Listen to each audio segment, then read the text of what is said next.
এই মুহূর্তে সরাসরি আছি চট্টগ্রামের 2 নম্বর গেট এলাকায়, 2 নম্বর গেট এলাকায়, এবং দেখতেই পাচ্ছেন যে শরীফ ওসমান হাদির মৃত্যুতে যে তাৎক্ষণিক প্রতিক্রিয়া। তুমি আমাকে ফলো করবো, আমার পিছন পিছনে পাশাপাশি থাকবে।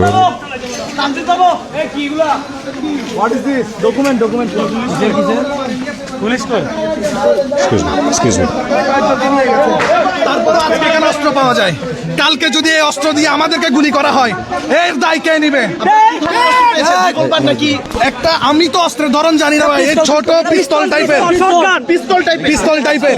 ভাই আরেকটা কথা হচ্ছে, আমাদের সন্দেহ হচ্ছে এখানে নোবেলের বাড়িতে আরো অস্ত্র আছে, কালকের মধ্যে আমরা এখানে প্রশাসনের অভিযান চাই, এখানে অভিযান চালাইয়ে এখানে যত অস্ত্র আছে এগুলো উদ্ধার করতে হবে। আমরা আমাদের নিরাপত্তা নিয়ে শঙ্কিত।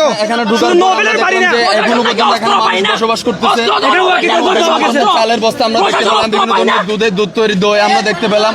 এখন একদম মানে যা মন চাষে অভিযান চালায়নি, এটাও প্রশাসনের ব্যর্থতা।